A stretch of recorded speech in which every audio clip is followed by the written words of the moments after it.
at Tampere University, Finland, where he worked to make the deep learning architectures more secure and reliable to increase their applicability in real-world applications. Before that, he was a member of Machine Vision Group in Embedded Methods and Robotics, TCS Research and Innovation. His work in the group mainly focused on improving the efficacy of remote heart rate estimation, exploring its application area like human expression understanding. He received his doctoral degree from Department of Computer Science and Engineering, IIT Kanpur in 2016. He received his BTech degree in Computer Science and Engineering from Indraprastha University in 2009. He is working to make the current technology useful for human beings by analyzing their behavior. To this end, he has worked on fusing multiple biometric traits for authentication, analyzing facial expressions using deep learning, measuring the human vital parameters using unobtrusive and non-contact human videos, cross-modal learning, and fortifying deep learning architectures using adversarial defenses. These play an indispensable role in security, affecting effective computing, ambient intelligence, and healthcare. His area of research includes affective computing, computer vision, and deep learning.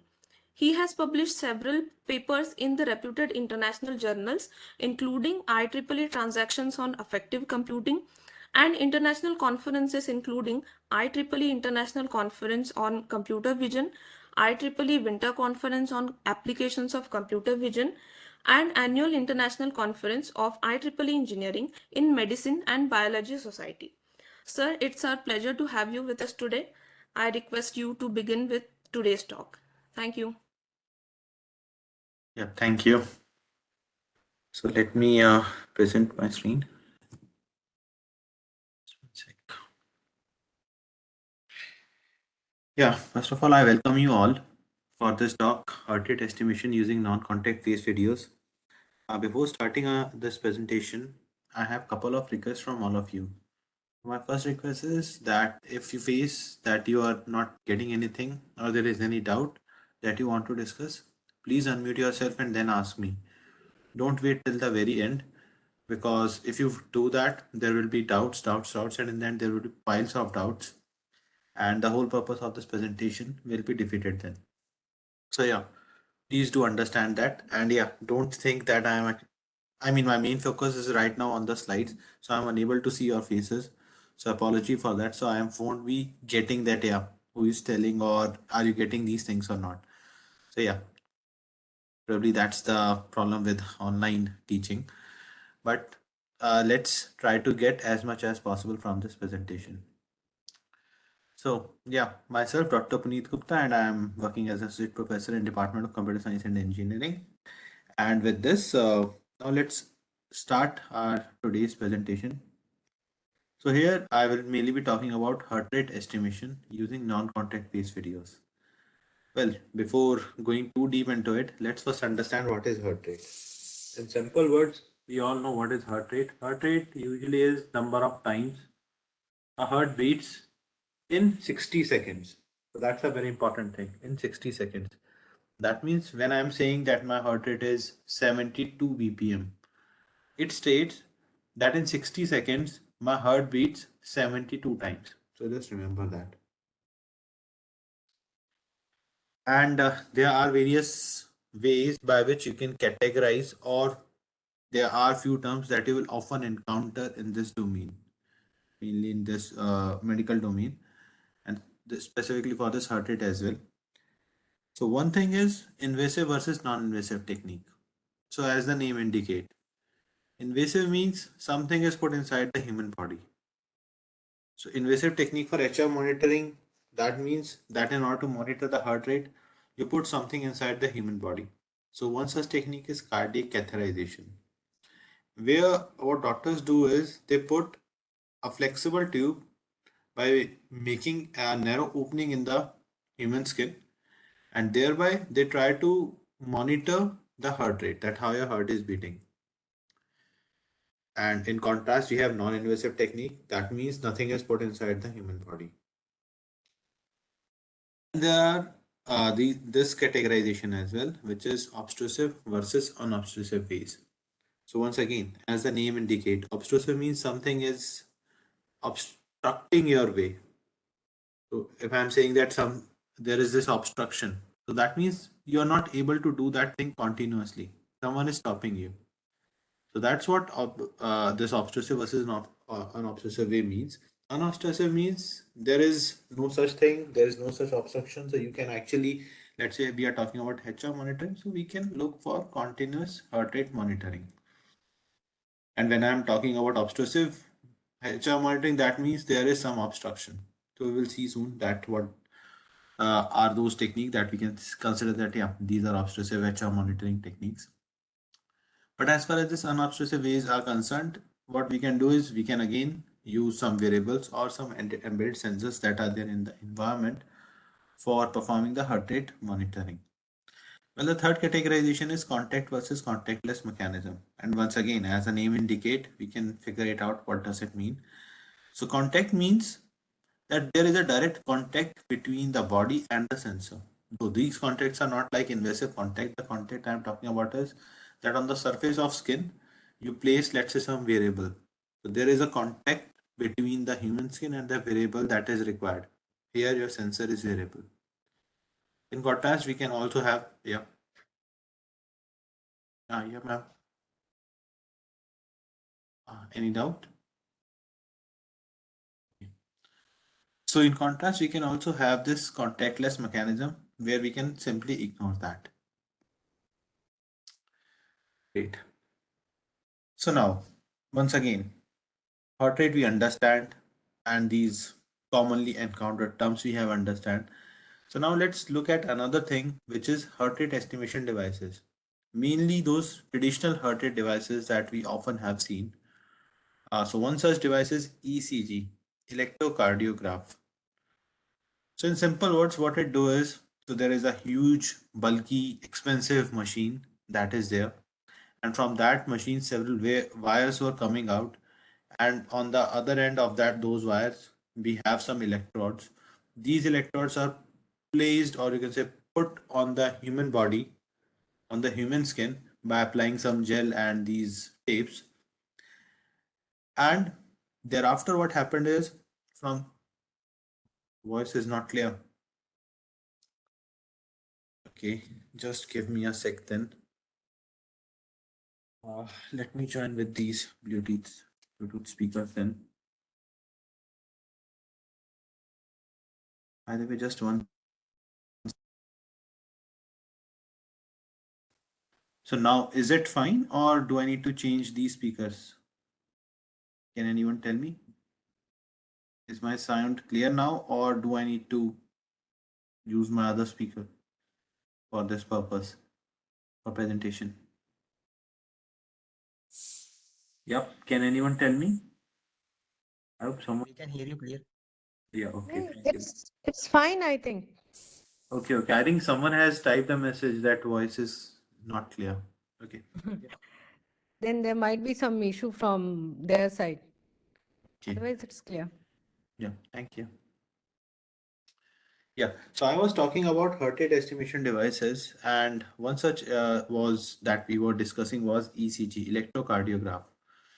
So here, essentially what happens is that electrodes are placed on the human body, and then based on that, this electrical activity of heart is measured. Another one is PPG, photoplethysmogram.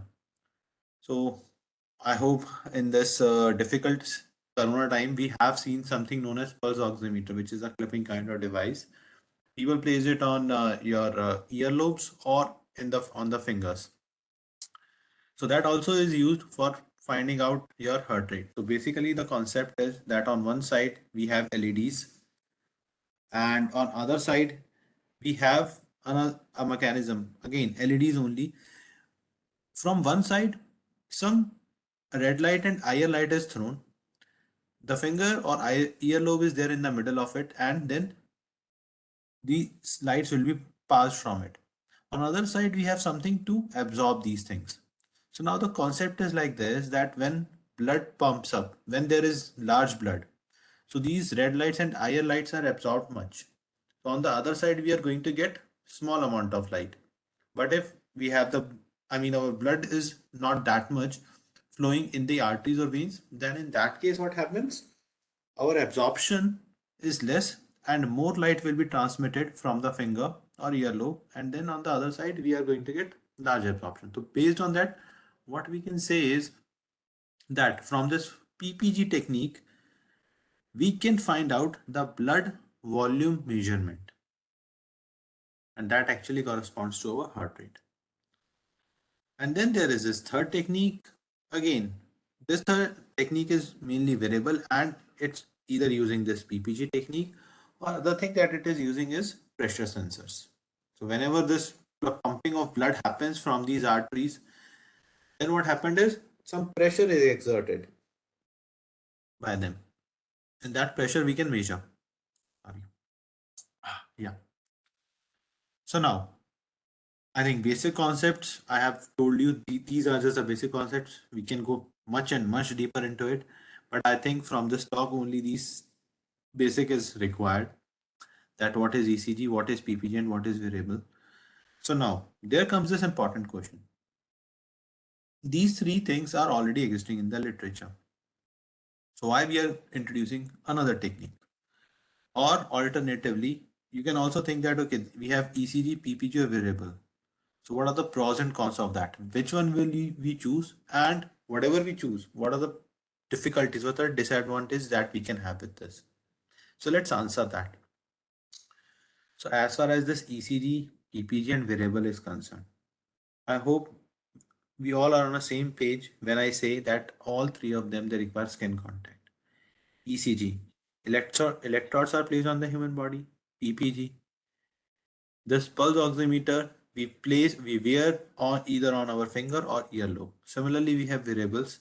Again, it requires a skin contact for accurate measurement.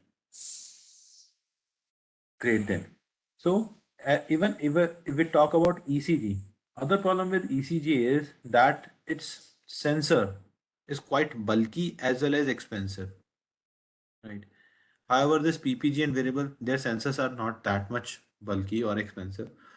But we can definitely say that all three of them, they require dedicated sensor, right? Dedicated sensor as in ECG, definitely a huge machine is required. PPG, some separate, you can say pulse oximeter is required for this purpose. Variables, we require a watch or some variable wherein we have pressure sensors and or PPG technique, LEDs and so on. Another important thing is that ECG and PPG, we cannot use it for long-term monitoring. So it's like that we have to place it and be in the state of rest. If there is movement, we are not going to get accurate results and so on. And even we cannot actually wear it, place it and do our day-to-day activities. Though variables, we can actually perform our long-term monitoring and perform such long-term, you can say perform our day-to-day activities. And there is very one important question, that is, let's say we want to analyze some skin damage patients, or when a person is in sleep, or when a person is performing some exercises, or let's say we want to monitor the neonates. Neonates are newborn babies, infants. In all these kind of scenarios, basically what we require is a skin contact. And basically what we don't require is a skin contact. And unfortunately, ECG, PPG, and variable, they all necessitates the requirement of skin contact. We can say that ECG, PPG, and variables are not a good options to go for. What we propose now is we propose an alternative to it. The alternative is quite simple. So alternative is this, that you take a camera. From that camera, you acquire face videos of a person, analyze the face video of the person, and figure out what is the heart rate of that person. Right. So yeah. So this is what we are proposing. Definitely, what is the principle behind it? Is it a very structured principle? It's based on the structured principle. All those questions we will answer shortly. But for the timing, let's assume that we have such a technique that we gather the face video. From those face videos, we find out that what is the heart rate. And these videos, face videos, we acquire using a camera, and that camera can be either your sophisticated surveillance camera or your normal cameras that you are using in your mobile phones in a day-to-day activities, in performing your day-to-day activities. So even we can use that as well. Right. So now let's first understand the advantages of this fourth technique over ECG, PPG, and variables. Then we will look for some of its applications, and then we will see the principle behind it. So first thing is, what is the advantages of this technique over ECG, PPG, and variable? I think now we all are on the same page, and we can say that this technique that we have introduced, use the face videos to gather the heart rate information. It does not require any skin contact. So sensor is there, it is just going to acquire the face video. You only require the face is visible in the camera. That's it. So it does not require any skin contact. And thankful in this difficult corona times and all, these kind of things like direct skin contact are usually avoidable. So in that scenario as well, it is highly useful. So one potential application where it is extensively used is telehealthcare. If you guys know about it, or you can search for it, telehealthcare. Great. And simultaneously, we can also perform the long-term monitoring with this.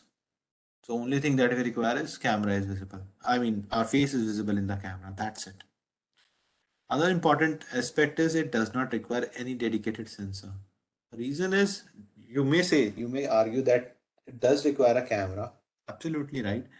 But currently the scenario is that camera is ubiquitous and pervasive. It's everywhere. So as I said, you can just simply use a mobile camera for this purpose. And definitely it's not bulky, expensive. There is no hardware thing that is involved. It's just a simple software and only software cost is involved in it. Right. And last but not the least is, since it does not require any skin contact, so the scenarios where we don't require skin contact, there we can use it. Like we can use it to analyze the skin damage patients. We can use it to analyze the person who is in sleep. We can use it to analyze a person while while he or she is performing the exercise, or even we can use it to monitor the neonates. Again, neonates are newborn babies or infants. So with this, let's move to the applicability. Applicability means where we can use these remote PPG. What are the potential applications where this remote PPG can be used? So few of them are related to healthcare, maybe is ICU. So in ICU, what we can have is we can have a camera on top, and a patient is there who is there on the bed. So the camera is taking care of the field of view that pertains or that and the field of view of that camera that has this bed in it. So now the only thing is how we can use the remote PPG technique. I mean this technique again, remote PPG. I think I should also told this thing in the previous slide. So this technique, this fourth technique, where I'm saying that I'm going to use this non-contact phase videos to gather the human heart rate information.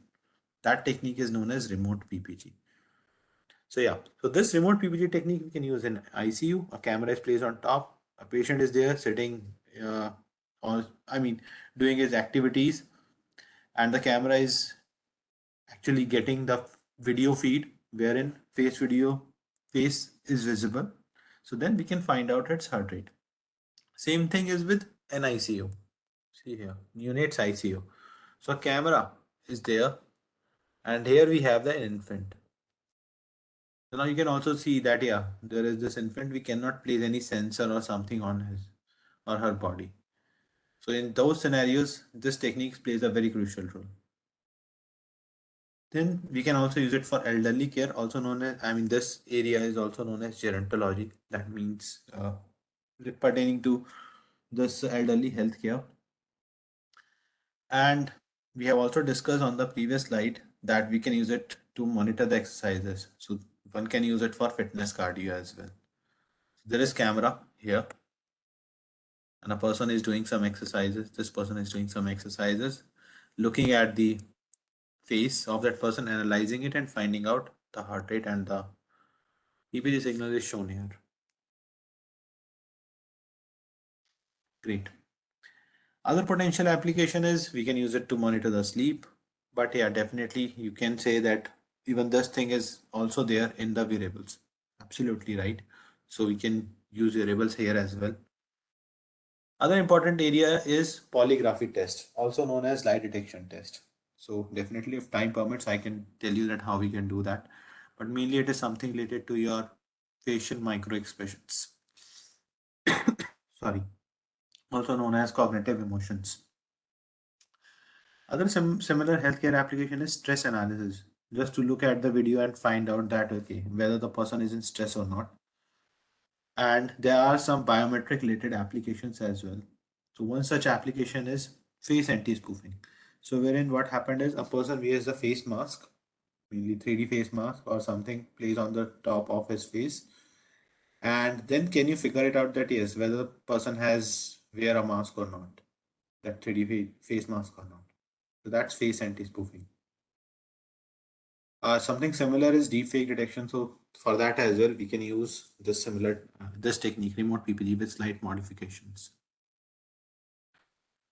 And other important area is liveness detection.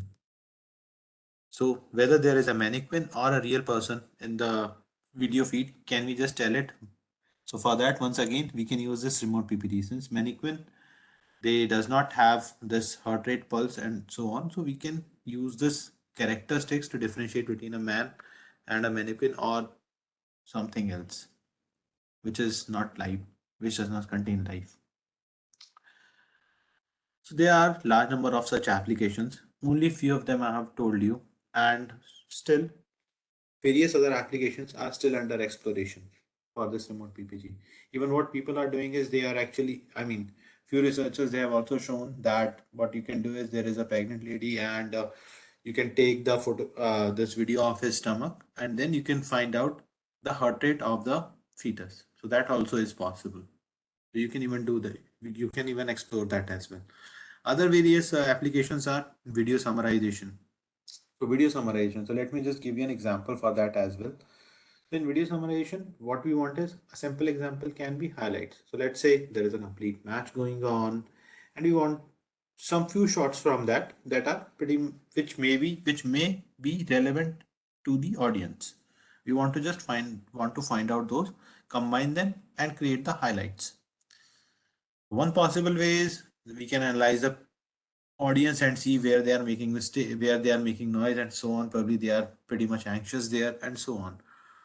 But it's not always a feasible option because sometimes they are so involved and they want to focus on some particular balls. So this won't work. So what you can do is you can analyze their faces, see their heart rates, see how those are changing. Based on that, you can find out their emotions. As I said, in HCI and polygraphy, you can get their emotions, some cognitive emotions like whether they are excited or whether they are aroused or they are bored or they feel disgusting. All those kind of emotions, these categorization you can get from this remote PPG. So from those emotions, you can find out that okay, people are actually want to see this particular frames, these few clips or not. So based on that, you can actually summarize your video. And last but not the least, a very important aspect, very important application where people are extensively exploring this is palpation. So in simple words, what palpation is? So here we have this palpation technique in Indian Ayurveda and Chinese tradition medicine. What happened is people often try to, I mean, our traditional Ayurvedic doctors, they try to use three fingers and try to grab your wrist, and based on that, they just analyze your heart rate and provide you your, I mean, health conditions from the whole body. So that is all there in our traditional, or you can say in our Indian Ayurveda. So that technique is palpation. So few companies are actually trying to mimic that using this remote PPG techniques as well. Basically, what they are doing is, would it be possible that by acquiring the face video, can we do this that we can find out these pulse signals and thereafter that complete knowledge that is there in our traditional Ayurveda and traditional Chinese medicine, can we just then use it to infer the human health? So that's another possible direction where people are extensively working on. Mainly a few companies are working on that. So in essence, I have just told you these three potential areas of this healthcare, of this remote PPG, which are healthcare, biometrics, and understanding human emotions. And as I said, large number of people are exploring this domain right now. And again, in human healthcare, ICU, NICU, elderly care, fitness monitoring, palpation, sleep monitoring, and even stress analysis, so on. There are a large number of such techniques. Similarly, we can have in biometrics, we can use it even for authentication. But yeah, I have not put it on the previous slide because I believe that as far as whenever we are talking about authentication, this is not actually providing us something of a very strong authentication mechanism. People often using it as a soft authentication.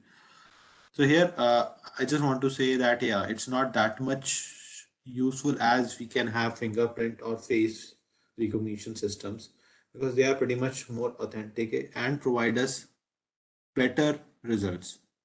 But definitely we can use to augment those results. Great then. So these are few of the applicabilities.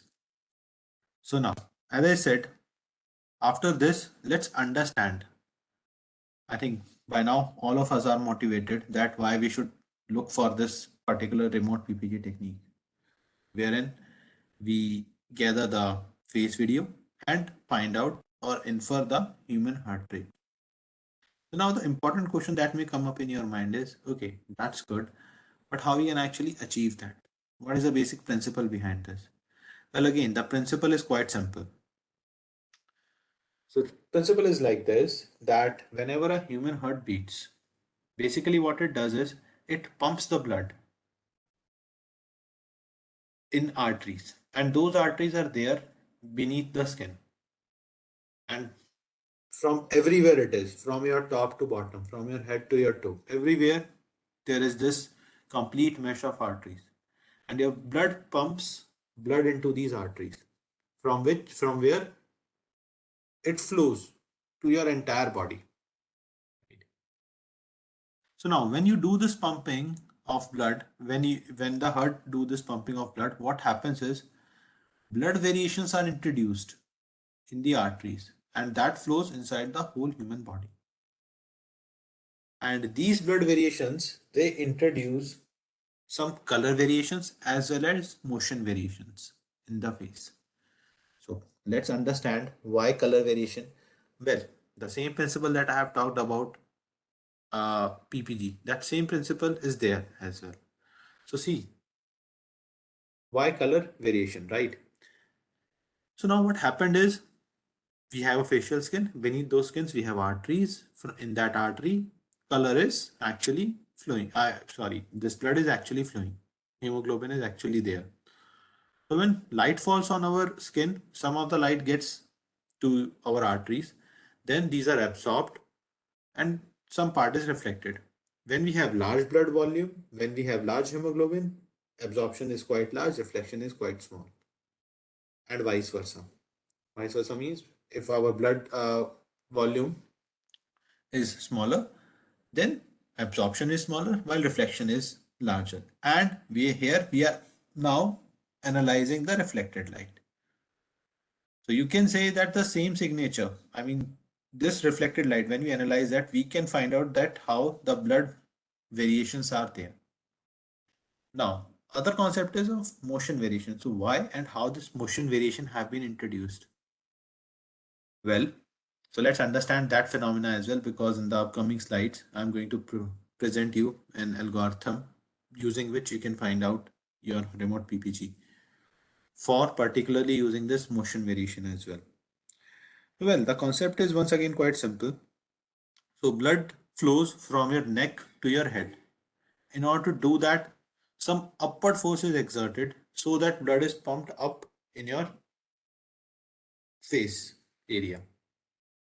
So due to which what happened is some upward force is applied and your face moves slightly upward.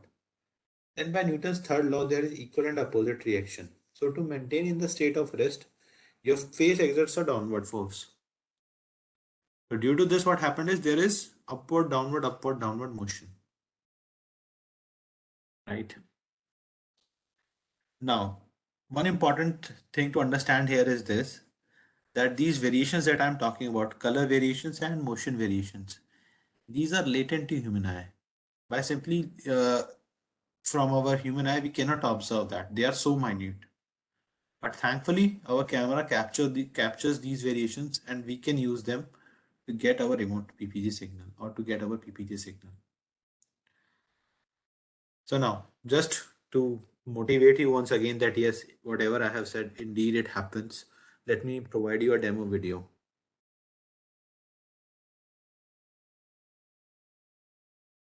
Just one sec.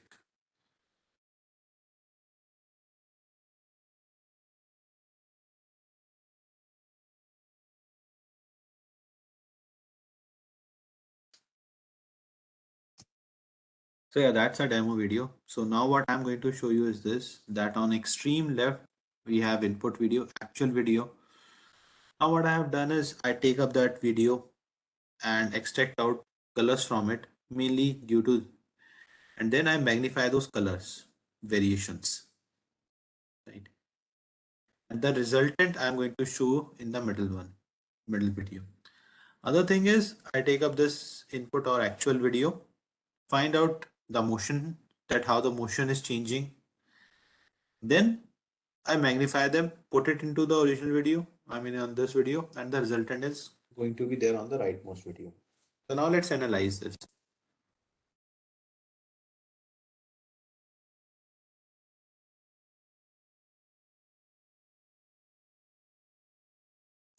So once again, so now probably what you guys have noticed is this, that on the extreme left we have input video. Person face is more or less stable. There is no color variation on his face, and even there is no motion variation on his face.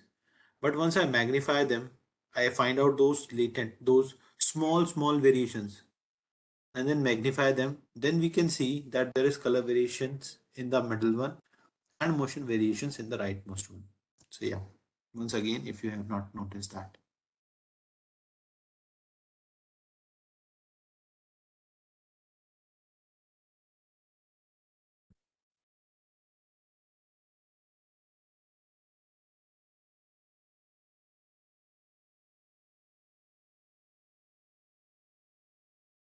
Sorry. Yeah, great then. So these are the two principles. And now, what are the challenges in it? Well, once again, to understand those challenges, let's just remember only this, that we are talking about subtle variations, subtle facial variations or subtle motion variations, right? What happen if somehow large variations have been introduced on my face? Then it's not feasible for me. It's very difficult for me to find out that what are those subtle variations that occur due to this heart rate, right? And so now the question is, how can I get the facial variations? What, in what possible scenarios these variations can be there on my face, apart from this pulse thing? One thing can be, there can be camera sensor noise. Again, it's an inevitable thing. Another important thing is eye blinking. Due to eye blinking, what happened? Suddenly large variations have been introduced on my face. And again, as I said, in that large variation thing, finding out the subtle variation is not that much easy. Same thing happens due to this facial expressions as well.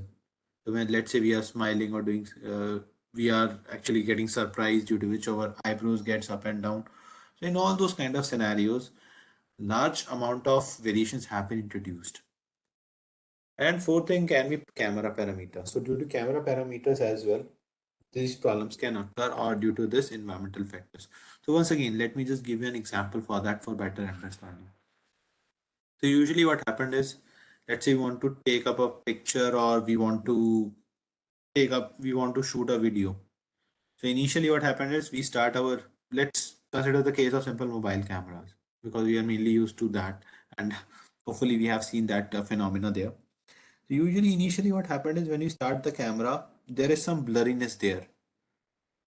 And after some time, when our camera gets focused, so that was due to out of focus of the scene or of the person. After some time, what happened is our camera gets on proper thing on focus, and then we got clear cut, sharp images or videos. So we can then shoot them.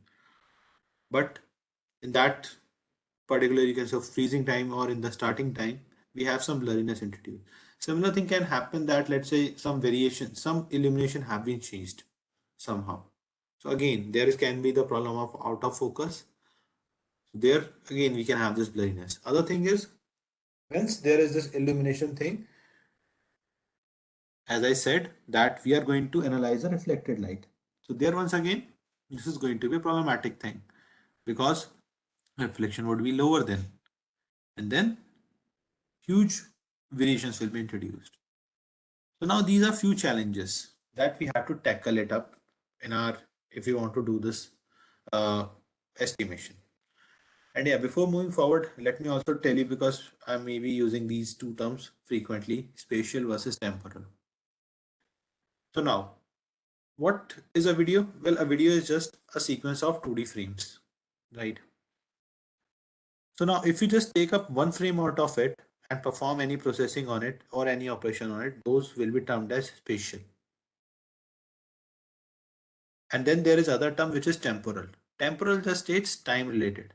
So it means that you want to find out how something is changing in time or across frames. A simple example can be when I'm talking about subtle variations introduced in facial color and head motion. So that states my temporal variation. So usually what I can do is I can take up, let's say, one patch, see what is the color there, move to the next one and see how much it vary, move to the next one and see how much it vary. So that those are my color variation. Similarly, motion variation. So I I focus on one particular point and see how that point is moving. So that's motion variations. So again, these both are related to temporal only. Just remember that. Another important thing that you also need to remember is, so even you guys have also noticed in your variable or pulse oximeter. So let's say you wear pulse oximeter or any variable or Fitbit band and so on. So what happened is, let's say you want to look for your heart rate monitoring. So let's say it's states to 75. Then after some time it got changed 76, 77 and so on. So those fluctuations you will definitely see. So how that thing is happening, what exactly is going on. So when I'm talking about heart rate, what does it mean? Basically, this is what happened. Usually, and the same principle we are going to use here. Let's say I'm talking about a video. Let's say this video is 10 seconds. So now what I'm going to do is I'm just going to extract the frames from first few seconds as shown with this green one. So let's say I extract out these frames. These frames, let's say, constitutes my 4 seconds. Then I analyze this 4 second clip, only this 4 second clip, find out a heart rate and let's say it's 75. The next time what I will do, I will just move forward. How? I will just ascend to 1 second. That means I will take up, let's say, these frames from 1 second to 5 second. Again, that would be a 4 second clip. I analyze what is my heart rate and let's say it says 76 and so on. So this is how I will go on. So in the end, what happened is I'm going to have a sequence of heart rates, and that is my heart rate monitoring.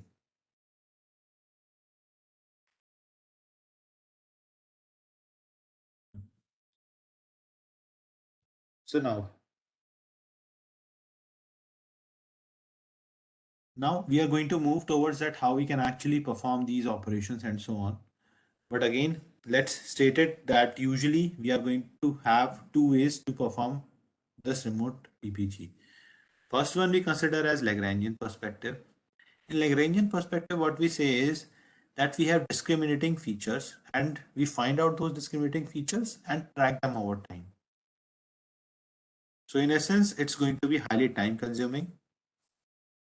And usually we have very few or less discriminatory features.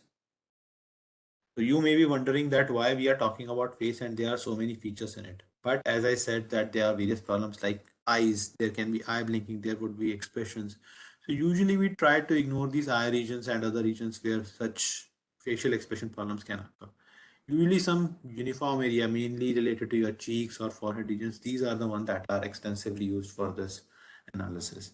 So there we don't have that much of change in texture. So there we don't get so much of discriminatory feature points.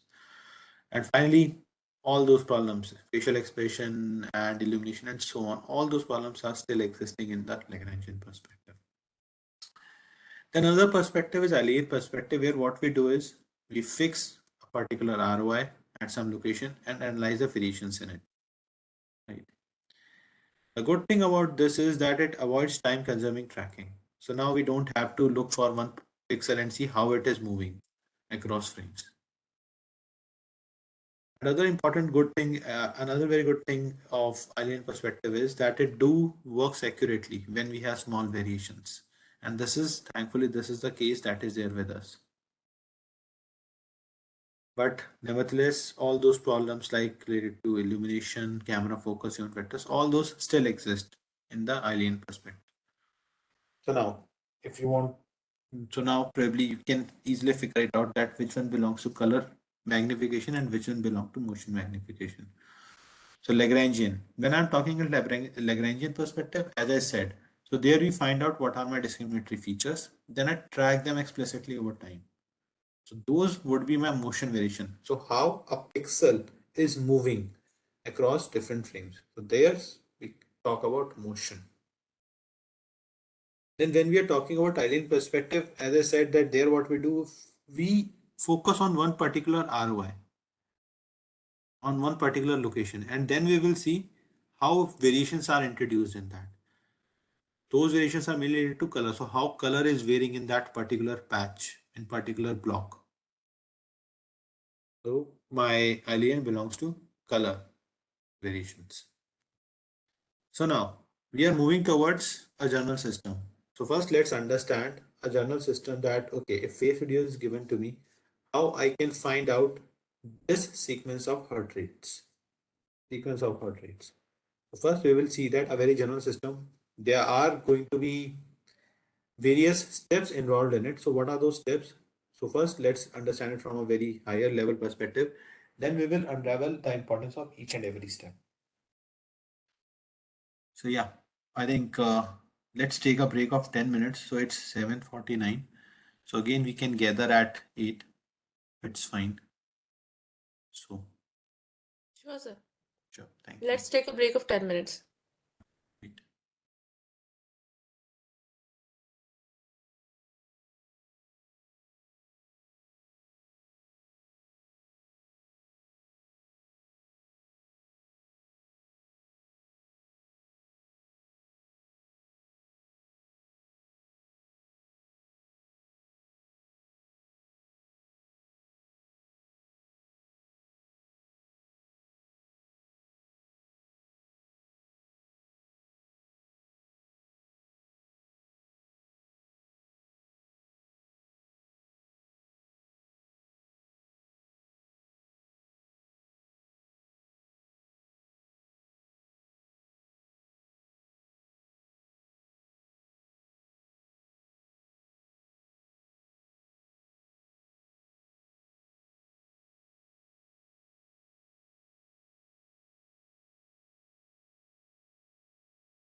Yeah, good evening, all of you.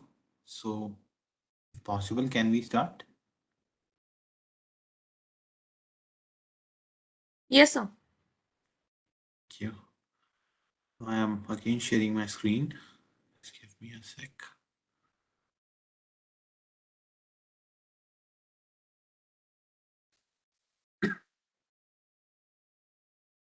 Yeah, so I believe my screen is visible. Can anyone confirm? Yes, You sir, can it's see? visible. Thank you.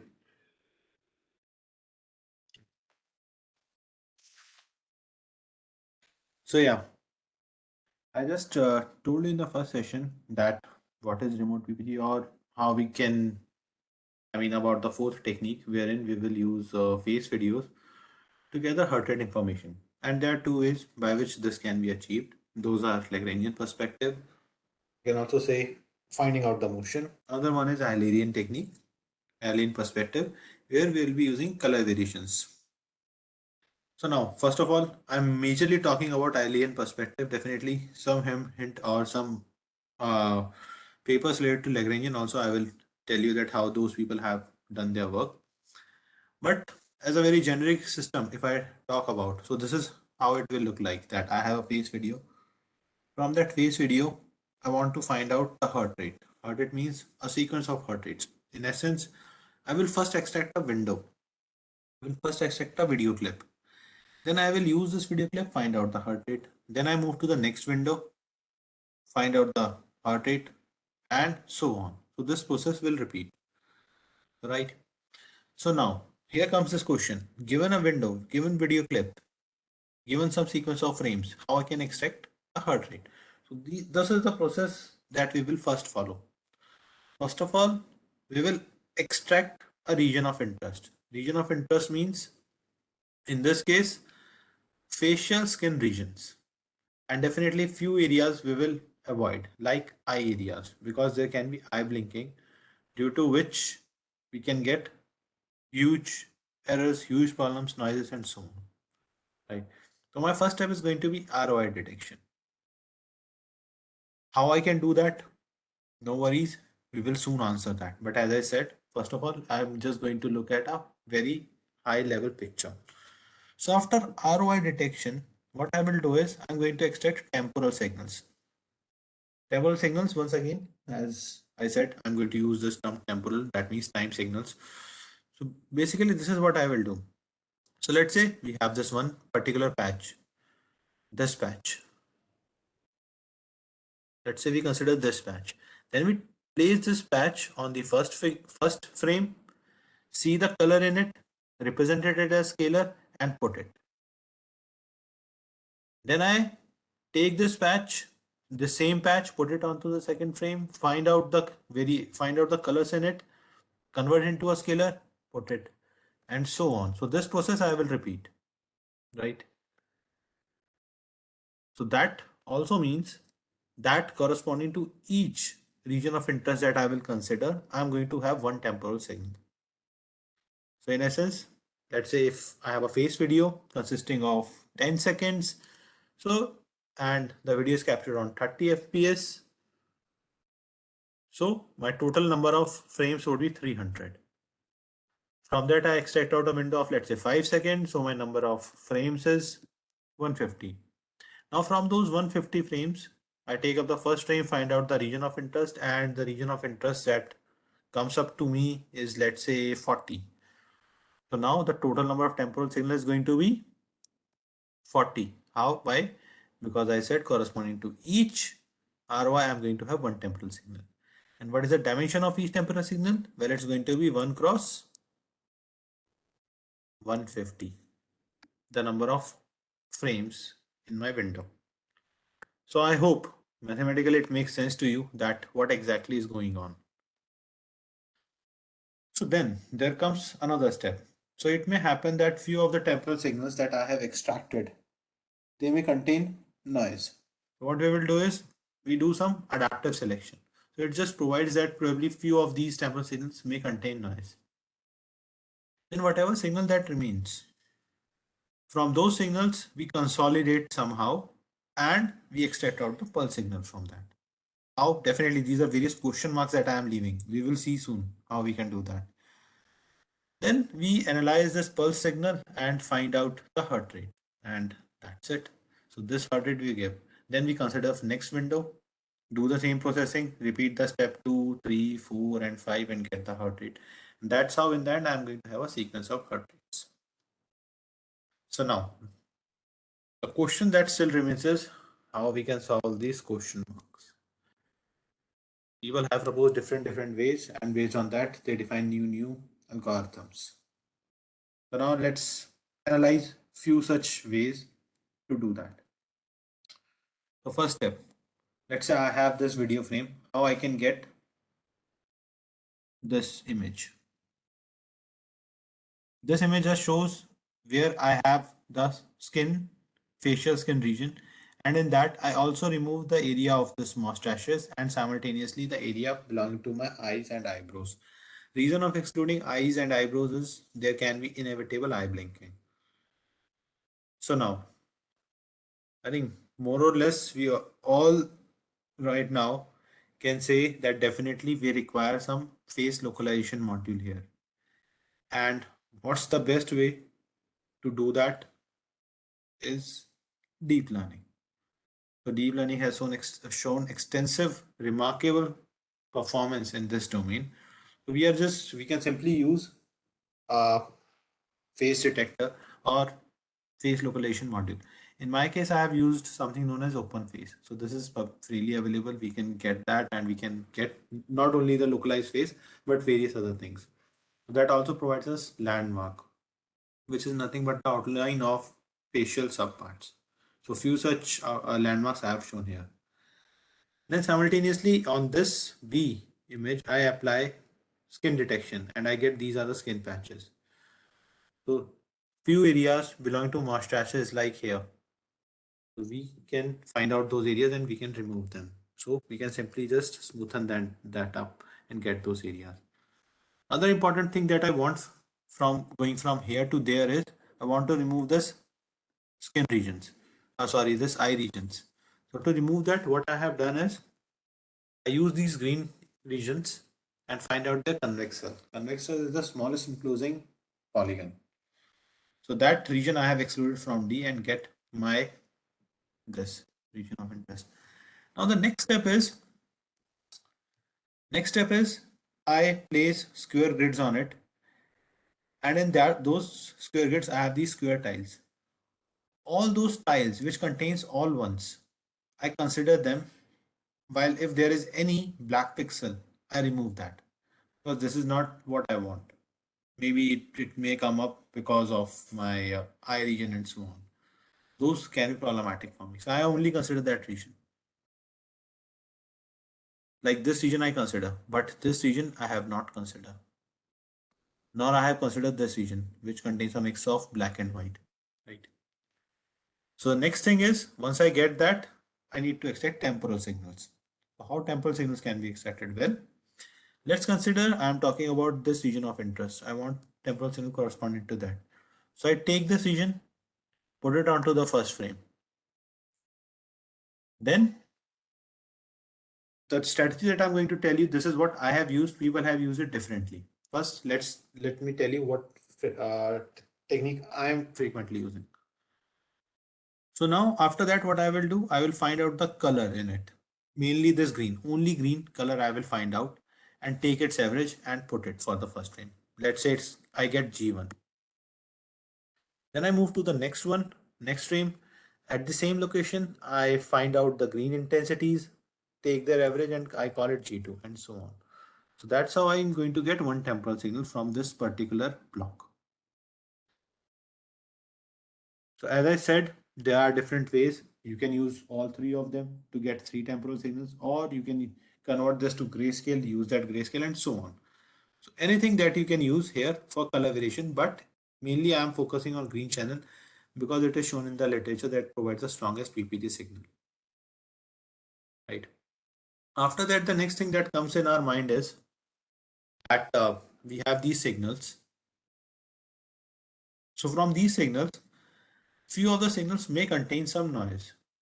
So how we can actually remove those noise? Well, in order to do that, a simple technique that we can use is this. So we have these four signals, red and blue, shown in this figure. So now, as I said, that we are mainly concentrated on subtle facial variations, subtle color variations. So we can see their ranges. These are not that much in for these blue one, while for red one, these are quite large. And mainly it happens due to this region.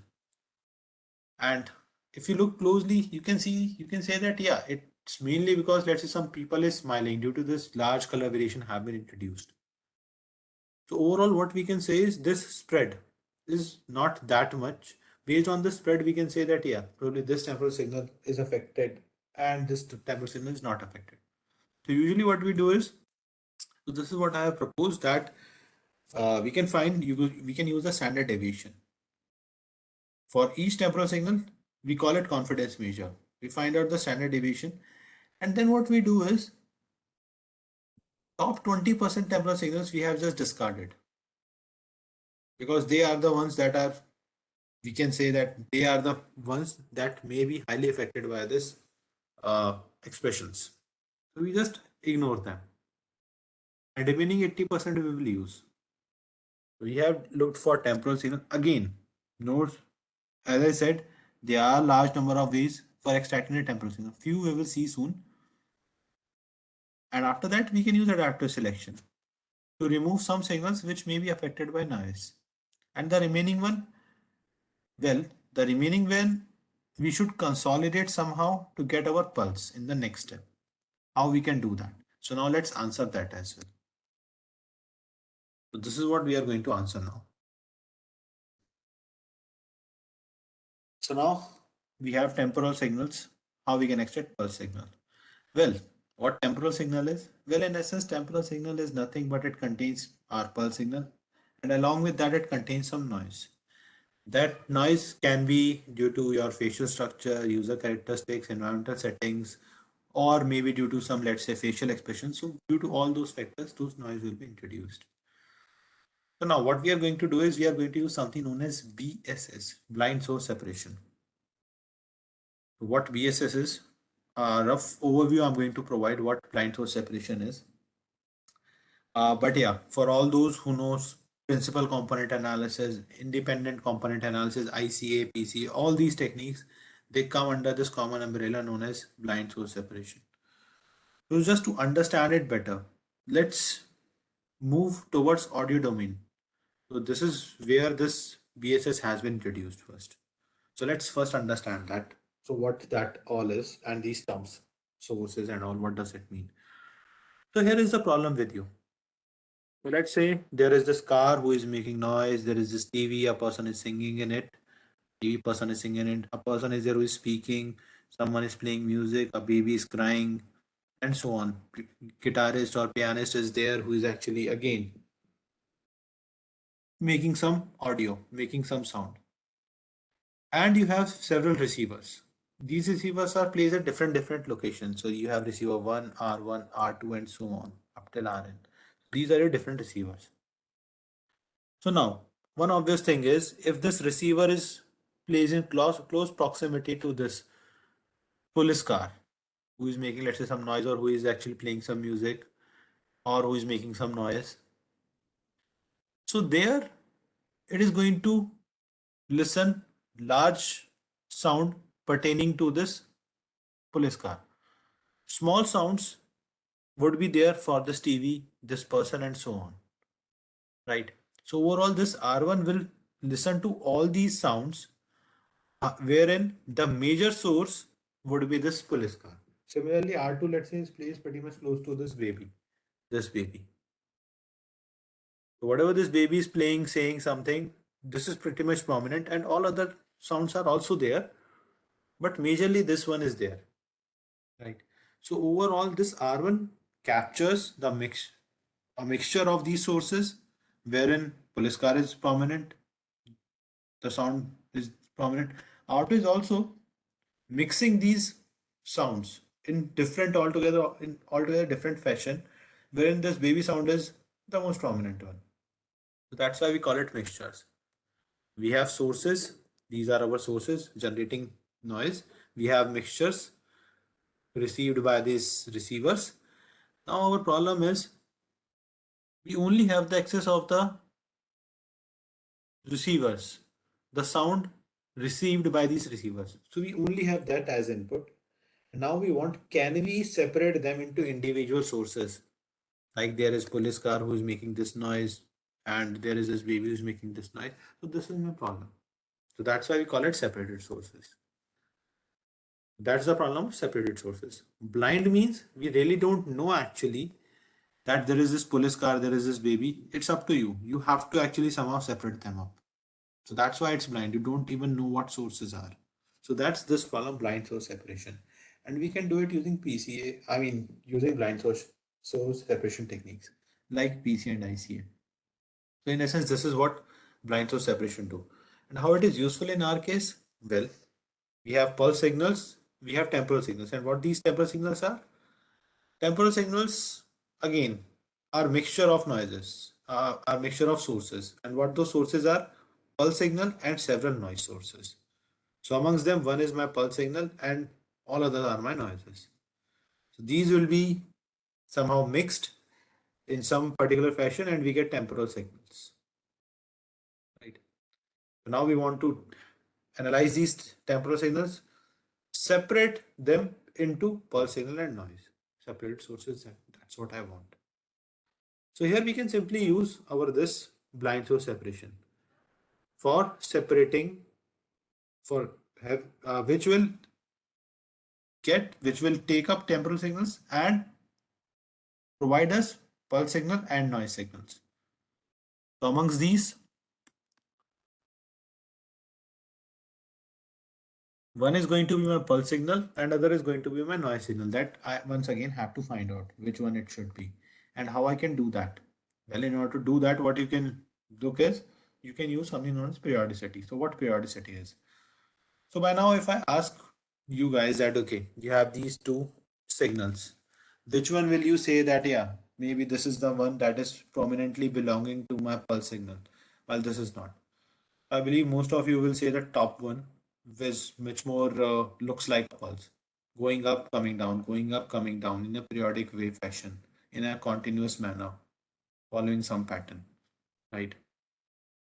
So that's what we call as periodicity. So that periodicity we can measure to say that, yeah, amongst these signal, this one is my pulse signal and other are my noises.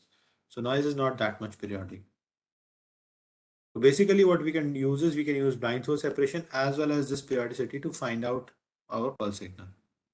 And how we can measure this periodicity? What does periodicity do? Well, in simple words, we can do is we can take up the signal, convert it into FFT and see that it contains one peak and all other areas contains low amplitude. If that happens, I have high periodicity, otherwise I have low periodicity. So to just put in simple words, what I have just said is, and why that works, let's understand what FFT is. Again, a simple way to understand FFT is this. So assume you have a signal shown here in red. So assume this is your signal. A signal is nothing but something continuously changing with time. So in time domain, we can look like this, that my time is moving in this direction and this is the signal, how it looks like. This is my signal, right? So converting it to FFT means this. So I am just going to decompose the signal as a sum of some periodic waves, which is blue, green and purple in my case, shown here. So what I have just said is, in simple words, we can say that I have this blue pulse, I multiply it with this amplitude. I have this green pulse, green wave, multiply with this much amplitude, purple one, multiply with this amplitude and add them up. After addition, the resultant that I'm getting, it is pretty much close, pretty much it's an approximated version of this red signal. So that's what it means. Fine. So that's what FFT do. It just decomposes your signal in frequency domain. So this is the frequency domain. This one, this one, this one. So that's frequency domain. So periodicity just means that one of the frequencies is prominent while others are pretty much small. So that's what I have said, that you can use it here. And once you get extract your pulse signal, your last step is going to be finding out your heart rate. So for that, what you can do is, once again, you decompose this into you apply FFT to it. Again, that means decomposing it into frequency domain. So this is the spectrum that it will look like. Now you can very well see that for different frequencies, there are different amplitudes. Whatever amplitude, whatever frequency wherein you get highest amplitude, you take that up and call it heart rate frequency. Reason? Because that's a pulse signal, and in pulse signal, mainly it composed of your heart rate information. So that's a prominent peak corresponds to your heart rate frequency. So let's assume that this is nothing but it's just 1.2. So your heart rate is going to be 1.2 into 60. Why? Heart rate. The very first thing that I talked about heart rate is that it is the number of times your heartbeat per 60 seconds. Frequency. Frequency means number of cycles in a second, right? So just to map your this frequency to your BPM, we multiply it with 60 because here we want to look for this 60 thing. 60 seconds we want to look for. Great.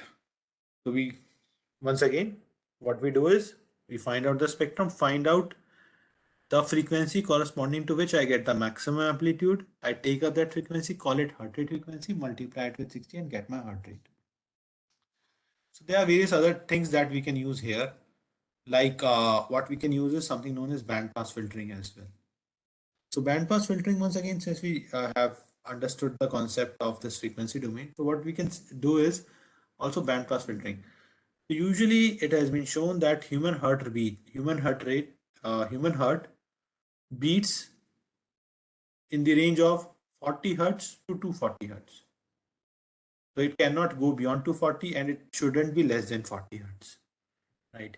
So just to incorporate that, what we can apply is we can apply band pass filtering to our pulse signal or temporal signals. Basically what it will do, so we just provide them the frequencies, cutoff frequencies here, WC1 and WC2. So whatever frequencies lie within this band, they remain intact, and whatever frequencies lies outside to it, those will prune out. That's what band pass filtering do, right? So as simple as that. And now you can also see that how you can apply it for your purpose. As I said, that heart rate mainly, your heart rate mainly beats from 40 hertz to 240 hertz. So you can just simply take that up.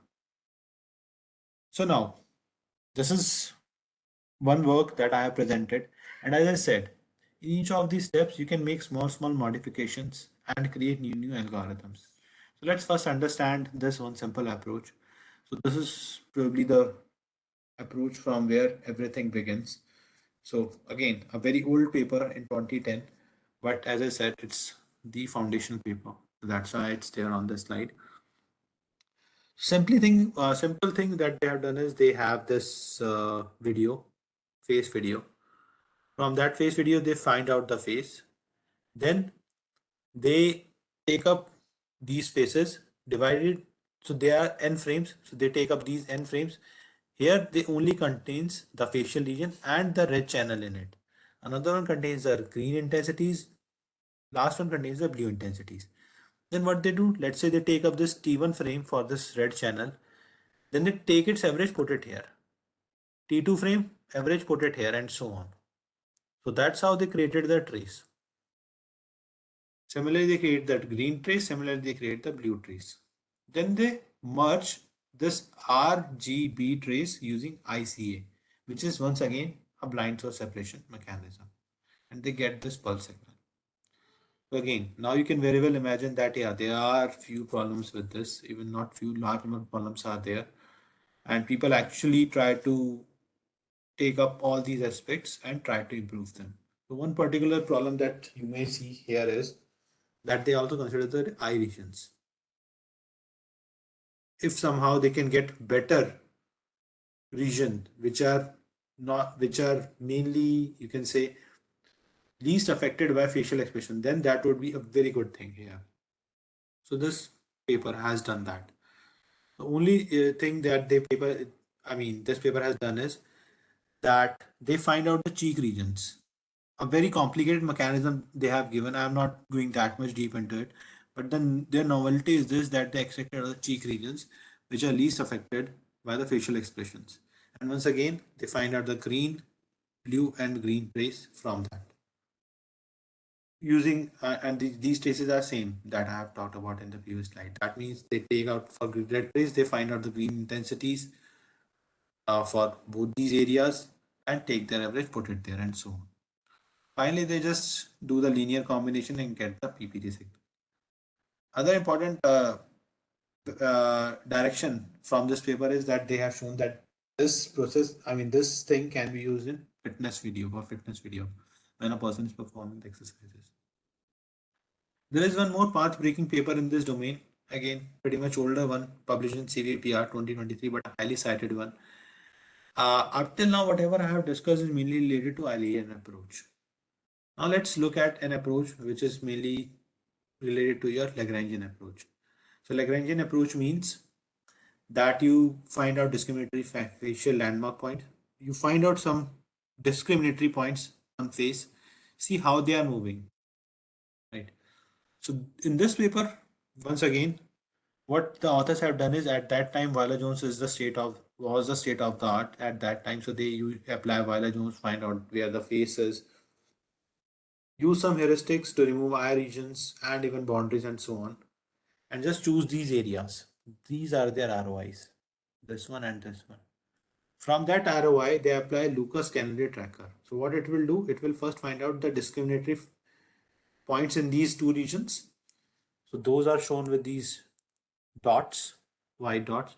Then they see how these points are moving. They find out the trajectory of these points. These are nothing but the temporal signals. They consider that these are their temporal signals. So thereafter, they apply their normal stuff. So after that, they perform some temporal filtering, again bandpass filtering. Then after that, they apply blind source separation using PCA. From there, they get these three principal components. Which one amongst these is going to be their pulse signal? To find out this, they convert these signals into frequency domain and see which one has the highest periodicity. So they find this one has the highest periodicity, others are lower. So they say this is going to be my pulse signal, while these are my noises. So this is what this paper has done. So now, one important question now that may come up in your mind is, fine, so I have these many things. So how I can improve the efficacy of such a system? And again, just do remember once again how I can improve the efficacy. But before that, let's once again revisit this thing, because these are the only thing that we are going to discuss now. So this one.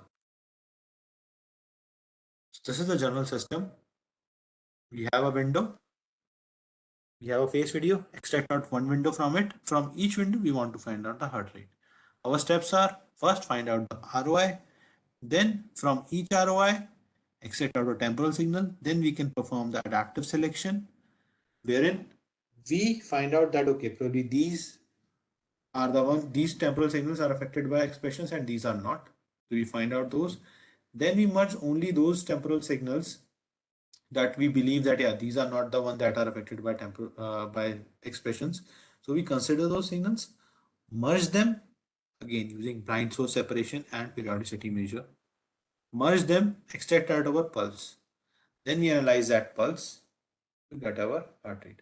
So now, what are the areas? What are the possible areas where we can actually improve upon to improve the efficacy? Well, if you look from this slide, you can very well say that here, it's a very standard process going from fourth to fifth. So this is a very standard process. We cannot introduce much novelty there. But all the process like going from step 1 to step 2 or step 2 to step 3, and even looking for adaptive selection, so this question mark, and even after this adaptive selection, extracting out a pulse from blind source separation and periodicity. These are the possible areas where we can further improve on.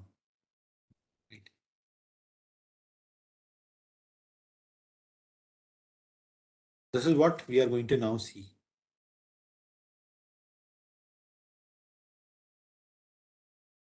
So first of all, ROI region. So basically, we should focus on selecting better region of interest, which are pretty much invariant to expressions. That's one way. If we somehow find out such ROI, our efficacy will be increased. Right. Other possible thing that may come up in your mind is that okay, so let's say there is this face video. I'm talking to you guys, and due to which my face is somewhat translated, rotated, or some deformations have been introduced. I'm talking about mainly rigid deformations here.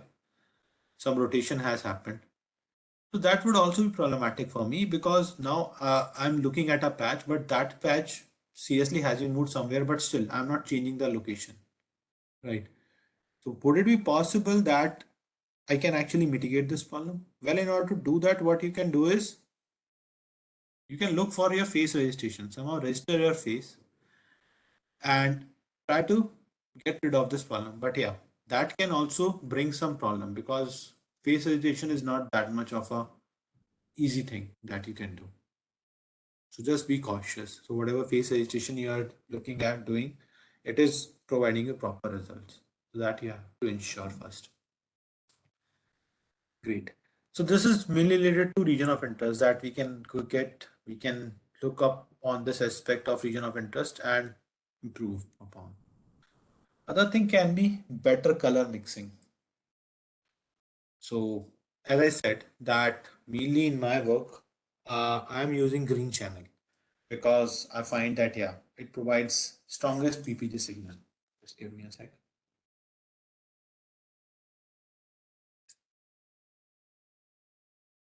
Similarly, different people have proposed different color mixing things.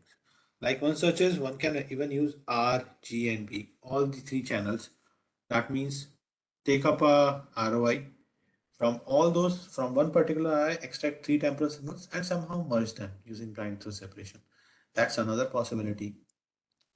Even few people have proposed some, you can say, color mixing techniques like CHROM, CHROM. Other one is POS.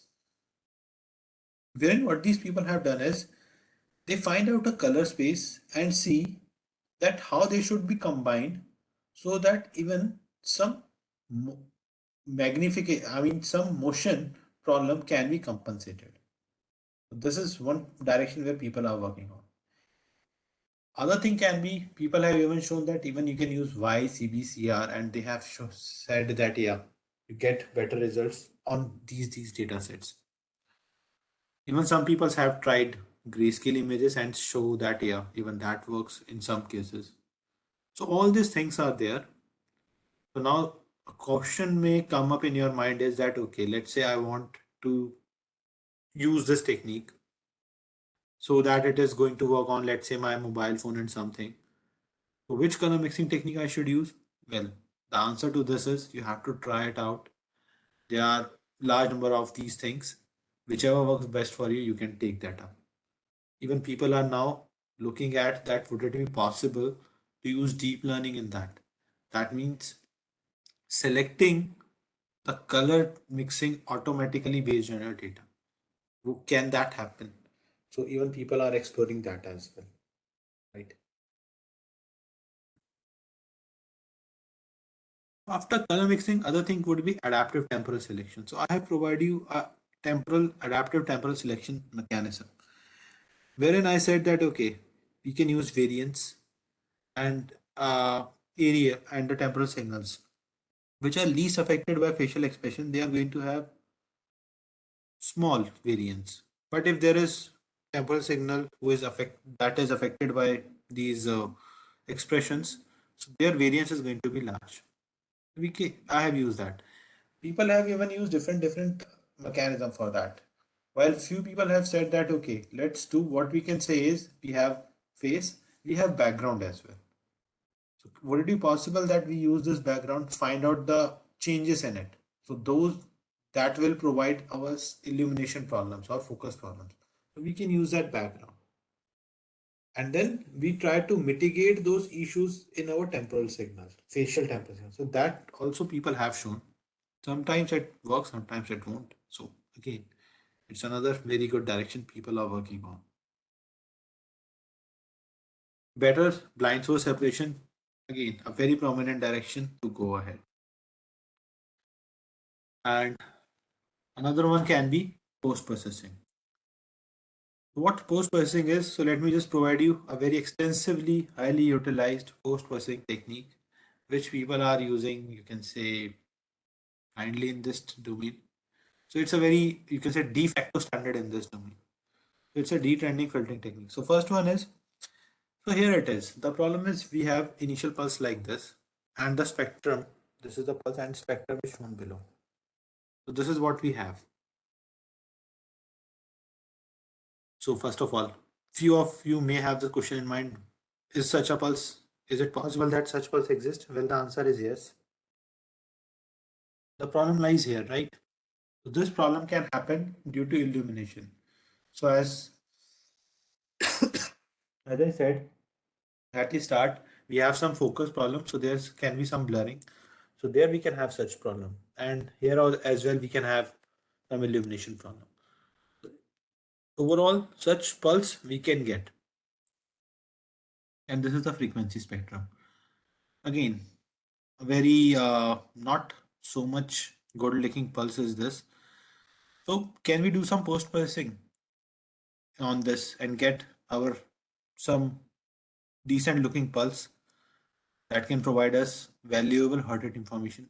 Well, the first step that we can do is we can do it something known as baseline cancellation, wherein what we do, we find out the peak. Just a sec. So wherein, let's say we find out, let's say first peak, local maxima, then local minima, and so on. Then we find out the midpoint of one local alternate local maxima, local minima, and we try to place them on one particular, one single straight line. So we try to do such a transformation. So this is what we get as a result. And the next step, what we do is we apply something known as detrending filter. So where what we do, we take this whole pulse, divide into patches, divide into several patches. Then let's say we take up one patch. Let's say I take up this patch. I remove this patch and try to reconstruct from its neighborhood. Let's say from this one, from this one, from this one, and let's say these four neighbors. So I am going to use these four neighbors, remove this patch and try to reconstruct. Similarly, I will do it for this patch. So with this, what happened is few of the patches like here, this one and this one, who is creating problems for me, those will be removed and reconstructed from the neighborhood. So this is what I'm going to get after this. You may be wondering what so happened so suddenly. So the thing is, previously I have these lines, right, that I want to depict. Once this is removed, all of them are getting on a similar amplitude. So that's why I just expand it for better visualization after detrending. And this is a spectrum that I'm getting. And here I'm getting, yeah, my BPM is somewhat 100, close to 100. This is a frequently used technique. Code is also publicly available on MATLAB and even in Python. So yeah, this is how we perform remote PPG. So now let's in the end just discuss about some possible future research direction in this domain. So first possible research direction is incorporating prior knowledge for better heart rate estimation. Just give me a sec.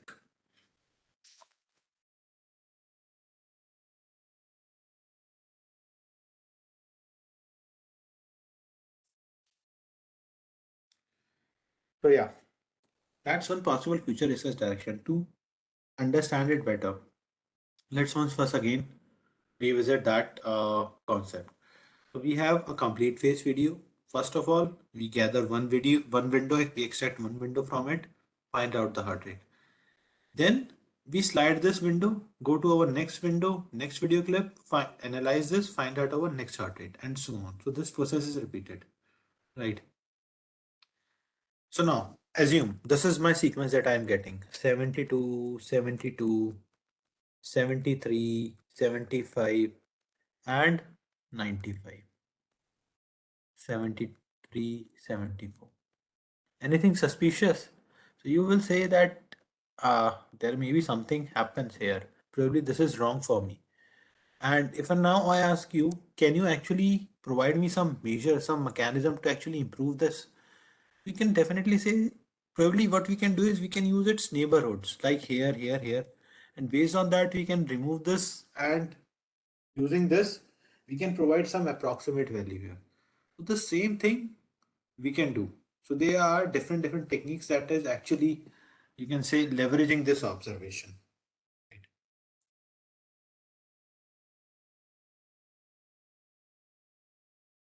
So one such work that I have done in this domain is this, published in this paper, and we call this Mombat system. So basically what we have what we have done here is this. In very simple word, it's like that. Let's say I'm talking about t plus 1th time, t plus 1th window, right? And I know that at tth window, my heart rate frequency is 1.5. That is, my heart rate is 1.5 into 60, which is 90 BPM. So let's say I know this, I have this information at at tth window, my heart rate frequency is 1.5. And this is the spectrum that I'm getting at t plus 1. So large number of peaks are there. This one, this one, this one, this one. So many peaks are there. So now can you modify it using this information? So what I have done is I defined that, okay, a prior related to that. So it just have this observation in our mind that it cannot happen that my BPM, that my heart rate, current heart rate suddenly shoots, right? So based on that, I define this prior. I multiply this original prior and get this as a modified one. And now you will see that it's pretty much, the peak now is pretty much closer to 1.5. Again, using that same notion that I have told you. Right. But yeah, there is some mathematics and all these probability distribution things involved, which I am not going that much deep into it. But basic, or you can say intuition, is this only, that I incorporate prior knowledge. Then the other thing that you can use is in each of this facet or in each of the steps that I talked about related to your region of interest, finding out your region of interest, or looking for adaptive temporal selection, or whatever we have discussed on this slide, that we can look for better region of selection. Is it possible that here we can use deep learning, which will automatically provide me those regions? That's one direction. Similarly, ROI shifting. Usually for face registration, we often use this deep learning approach. Deep learning approach to find out where the face is in one particular image. Then what are the landmark point? Based on this landmark point, register the face. Similarly, look for the second frame, perform the same operation. So in my case, mainly I'm using OpenFace, and believe me, this OpenFace library that I was talking about, it's once again a kind of de facto standard now for this remote PPG application. Not only for this, it is extensively used in analyzing facial images for various purposes. It too provides a very good results. So yeah, I think there is time. So after this, I am just going to provide you a demo that yeah, how we can, what kind of result it provides and how accurate it is. Then as I said, that other thing can be that we can use better color mixing. Again, all the type of color mixing, I mean, there won't, up till now, this is the trend that we have seen, that let's say I'm talking about a color mixing, maybe it's CHR1 or POS, or let's say only green one, or consolidating all three of them, green, RGB or YCBCR. You consider any color mixing. There is no such color mixing which works best in all possible scenarios. So, which again points out to this thing that could it, I mean, we can improve in this domain by applying deep learning. wherein we can find out that, okay, this is the kind of data we have, so probably we should use this kind of color mixing. So that's one possible direction. Then adaptive temporal selection. Can we somehow denoise our temporal signal in such way? So yeah, few of my recent works have used this deep learning, mainly contrasted learning and so on, for this temporal selection mechanism. So yeah, that's available. You can go ahead and read that. But we can perform this adaptive temporal selection. Even we can perform denoising of temporal selection using these techniques. Blind source separation. Again, a very prominent direction, and we can still use deep learning in that. So in essence, what I have just told you in future research direction is that we can cover prior knowledge for better HR estimation. And second one is we can use deep learning in all these directions to improve further. Right. So one such paper is here. So probably this is where we find that, yeah, deep learning has first use in this paper in a very logical manner and so on. Then other areas we can even work on uncompressed videos. Up till now, whatever I have told you, these are mainly about uncompressed videos. Wherein, but now for future research direction, we can think of the possibility that we can use compressed videos, and can we still figure it out what is the heart rate or what is the PPG signal in that. So now this introduces a huge challenge, poses a very serious problem now. In uncompressed video, what we have is, once again, my aim is that I want to analyze the subtle color or motion variation. Those subtle variations, those are so subtle that even human eyes I cannot detect that. They are so much subtle. So these are for uncompressed videos. But what happens if I compress that video? Usually in compression, what happens is we try to get rid of those things that are pretty much redundant, or those are pretty much where we have very small changes. So we try to get rid of those things. Usually what happens is in compressed videos, these particular information, these variations, very subtle variations, those are the one that is the prominent target, and those are removed. So there, it's a very challenging thing. So we can even work on or see that how we can work on compressed videos, how we can extract out PPG signal accurately and appropriately if we have compressed videos. That's another research direction. And lastly, improving its application areas, and here I am actively working on. So there are large number of possible applications that you can think of. You can work on that, on those directions. How you can make remote PPG much more useful in those particular applications.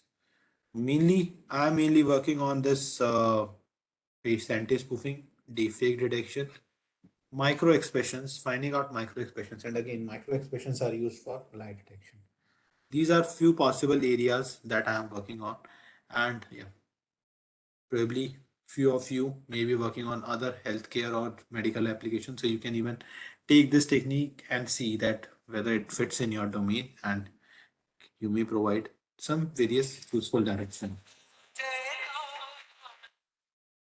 So there we can look ahead with this. So yeah, so I think now we are running out of time, and we can stop our presentation here. So in the meanwhile, if you have anything, any doubts, so you can please ask me. Guys, I can just show you some demos, and thereafter I can just wrap up. Yep.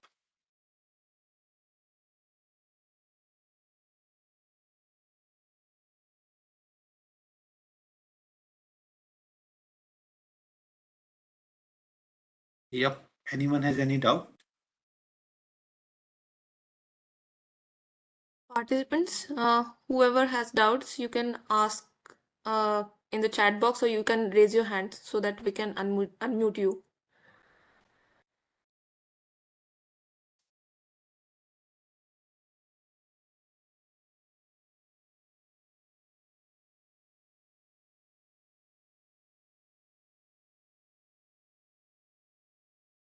Even from the participants?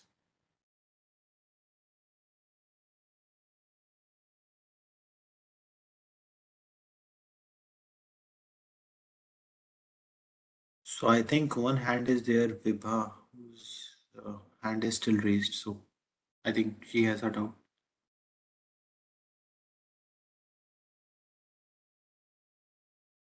Sir, if you allow, can we take 10 minutes break here? Uh, would it be possible if we go ahead and do this thing? Because Ketki, actually, I think it's better if we go ahead and we can take the questions. Okay, sure, ma'am.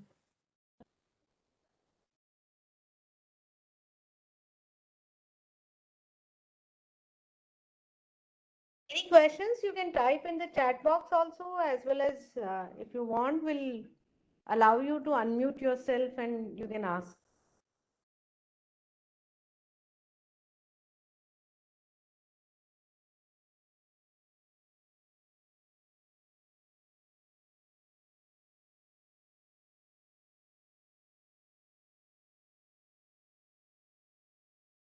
yeah, so I think one hand is raised. Very good evening, sir.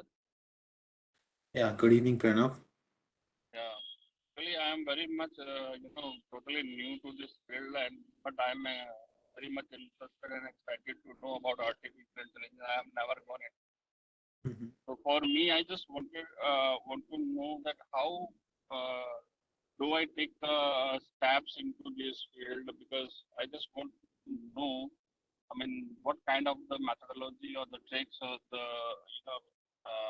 programming, whatever that is used in this. So for a beginner, Mhm. from where do I start? As you actually taught to us in this lecture, Mhm. very frankly, out of this, for Mhm. me, I'm able to understand 40% of this lecture. So I mean, Okay. I just want to know, Mhm. okay, how Mhm. could I get into the pace with the ongoing field algorithm? Okay. Yeah, Pranav. So Pranav, I mean, see, it's like this that most of these codes that is there, these are publicly available. So usually when I started from all this from MATLAB. At that time, we don't have that much of code. So unfortunately, there at that time I write my own codes. But thankfully now we have lots of publicly available code on GitHub. So you just simply type remote PPG, you will get those publicly available codes. And even if let's say you want to look for this in terms of deep learning, or let's say you want to look at in terms of Python, PyTorch, all those things you want to use, still those codes are also publicly available. So a very good library from INRIA is there. They have made it publicly available. They call it Bob code. You can just simply Okay. download that, and it's a complete package of various well-known algorithms, so that you can simply go ahead and use it. However, nevertheless, there is one probably tricky thing that we have used is we have used OpenFace, and installation of OpenFace is slightly trickier, but again, those steps are also available on GitHub. And again, if you don't want to use it on simple videos, you can simply use Viola Phase Jones detector. Again, all those things are there in GitHub already available to you. So no worries about the code. So Okay. code is already there. Okay. Thank you, sir. Thank you. Welcome, welcome, Pranav. Not only about the code, Dr. Puneet. Actually, generally what student Mm-hmm. does is they just take the code, Mm-hmm. they have the data set, Mm-hmm. they put the data in the already available code, and definitely it will give you some output, give us some output. Mm-hmm. And then they say that okay, our project is done. No, no, I mean, but this is not how research is going on. I mean, you shouldn't go ahead. So probably what I have told is, as I said, that all these will be applicable there. So you have to see that, okay, these are the simple code, very nicely written code. So see all those steps, unravel the importance of all those steps, see all those temporal signals, see how that looks like when you convert into FFT. So basically with that, you can progress. So nevertheless, if you just have this theory or you are just only looking for the code, Nothing would suffice. Basically, you need to think all these things simultaneously. Get this theory, try to see that how it looks like, what output I get, and try to cool it with this theory. So only then you can get the feel of this, that yeah, how it's going on. So yeah. Dr. Puneet, you have some research Mhm. industry experience also. So, what do you think? How the industry looks for the kind of research we do in academia? Mhm. See, the thing is that they have most of the companies, they have their standard things. They have some problems that is there in their mind, and they want to solve those problems. So this is a very common practice, and usually we as a researcher are not that much, you can say, aware of those techniques. No, we know about those techniques, but we don't know about those problems. Mainly the problem that we are facing right now is we are lack of those data sets. If we have those data sets, those problems will easily be solved by us. And definitely, as the one this thing remote PPG uh, and its application that I am presenting here. So this I have started when I was working in TCS Innovation Lab. So again, at that time I faced the same difficulty. Thankfully, TCS people at that time was so much supportive that I get the data set. I created that data set on my own. But yeah, unfortunately, the problem was that this data set cannot be publicly available. So, but now this research is pretty much is now in a pretty much mature state. And the good thing is we can go ahead with this. But there is one loophole once again with this. The loophole is I have shown you large number of applications, right? But again, for those applications, the data set scarcity is there. And this is not there for this industrial research, but I believe this is a very common problem that we as a expert, or you can say as a researcher in deep learning field, are facing. The problem is lack of data set. If you have the data set, good data set, the problem is there in your mind. You can create a data set. You can definitely solve it using deep learning. So yeah, probably this is where the research is going on. So in industry, I faced this thing. I heard their problem, but at the end, the problem is I can easily solve that. I know the solution, but in order to train my classifier, I require the data set, and data set scarcity is there. Usually, these are the problems that they have. So, Somehow we need to look for those. students, if the student, some of the student go for this synthetic data, they try to Mhm. generate their own data. Mhm. Uh, so, what do you think about that? Yes, Is it there a good are idea? few. Yeah, that's really a good idea. We also use it for data augmentation. But again, some real world data is something that is really required. So as I said that these are the problems you will face, that yeah, these noise will come up. But if you just synthetically generate that, it's not going to actually mimic the real world scenarios. So there might be, while developing the solution, there might be some gaps or the result Mhm. Absolutely. might vary, right? Yeah, absolutely, ma'am. Anybody else has any questions?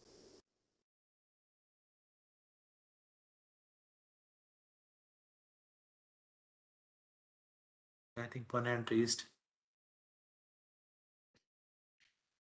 Hello, good evening. Hello, good evening, sir. Yeah, good evening, Vaibhav. Yes, sir.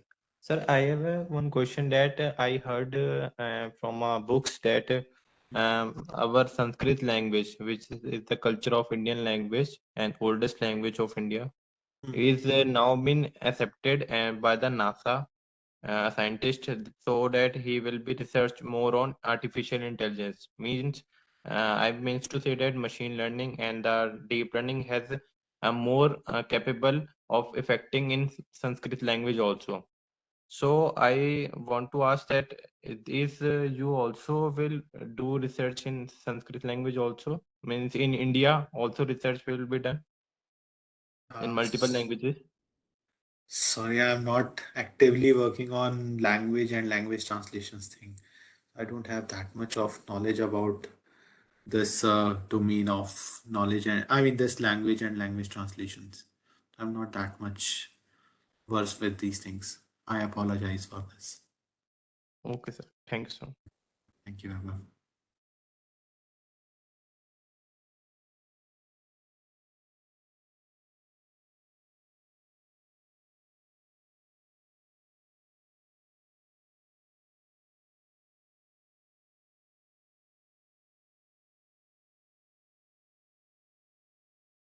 Sir, Yeah.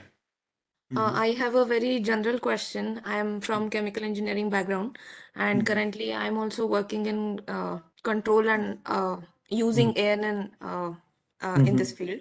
So I want to ask you that, like chemical engineering, or you can say mechanical engineers, don't really like this programming thing, and AI ML is like very far from their interest. So can you give any tips so that they can generate interest in programming and AI ML field? Okay. So basically, see, if that's the case, what you can do is, see, basic theory you cannot run off. So simple basics, if that's clear to you, that's excellent. And after that, as far as this coding is concerned, so there are large number of editors that you can use. Something known as what you see is what you get editors. So just simply type it up. You will see large number of Python editors are there. Even MATLAB also has something known as Simulink, I suppose. So there what you do is you just drag and drop those nodes, or you can say some simple controller and so on. Since you're from chemical engineering, have you used MATLAB for Simulink for this in your research? Yes, I'm working in Simulink and MATLAB. Excellent. So that similar thing also there, some similar thing is also there for ANN. Right, You sir. can There is simply put one that. ANN toolbox for it. Yeah, definitely. So you can use that toolbox. Basically, I'm not using that MATLAB Simulink and AI tool kits for this particular thing because, as I said, my main focus is on deep learning and specifically something of a very more sophisticated networks like transformers or different diffusion networks and so on. So these are the ones that I am working on. But definitely, I have seen few people's. One of my colleague, he is there in civil engineering, so he told me that yeah, he is actually using this tools just to get a simple neural network and use for their work purpose. So that also you can use. So that would really give you very good results. So yeah. Yeah. Thank you, Usually you people will be looking for classification, so there you can use that. sir. Right. Thank you. You're welcome. Yep.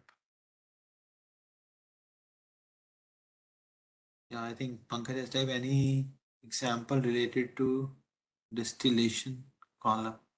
What is, sorry, I am not getting what is distillation column. Uh,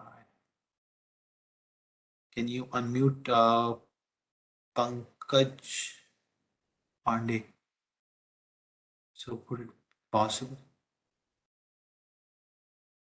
Use refinery. Sorry, I don't know about it. Refinery again, not my cup of tea.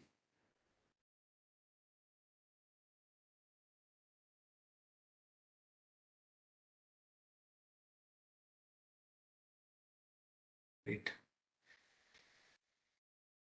Yeah, thank you. So I think there is no doubt left, and we can wrap up. Anybody has any other questions?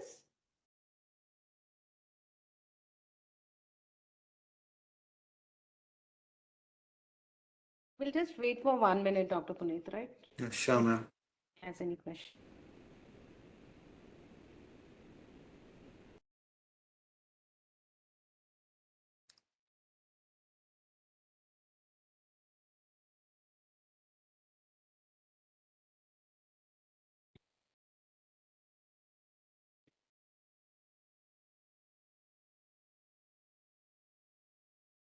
Hello. Okay, Good evening, Ketki, sir. then you can Yeah. formally announce the end of the session. Okay, ma'am. Okay, so I would like to extend my gratitude towards Dr. Gupta Ketki, for just sparing. a second. Ketki, Ajay Yes. has raised a hand. Ajay Rastogi. Okay, yeah, sure. Please go ahead, Ajay. Yeah, ma'am. Thank you. Sir, I would like to ask one question. You said that you created data set. Mhm. So what should be the approach to create a data set, and how did you create the data set for the same? See, again, it depends on your problem that you want to solve. So usually at that time, the data sets that were available, so these are like there is a person sitting in a very quiet manner, not moving his face and so on. In my case, I really want a challenging data set that was lacking at that time. So that's why what I have said is that a person is there, he's doing his work, and that's where I created its data set. Even few people who are talking over phone, so that data set I have created. And as I said, thankfully I have at that time open face, so it provides me that outline of the face even if something is occluded by mobile phone. So that's the problem I was willing to solve, and based on that I said to people that yeah, please do your normal activities. If you want to talk, use mobile phones, talk over mobile phones, that also is possible, so you can do that. So based on the requirements, based on the problem that you want to solve, you need to define your conditions, and on those conditions you can create your data set, acquire your data set. Okay, sir. Thank you. Thank you. Thank you, Ajay. Okay, anyone else?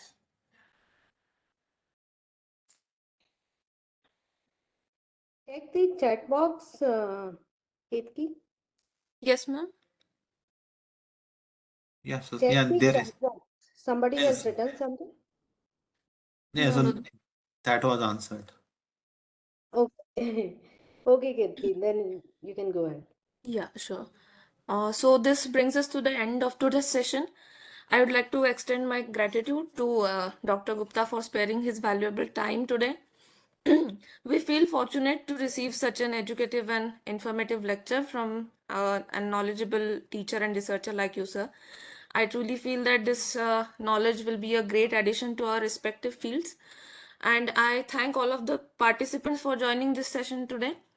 We'll be meeting tomorrow as per the timetable. I request all the participants to make sure that you join the session on time.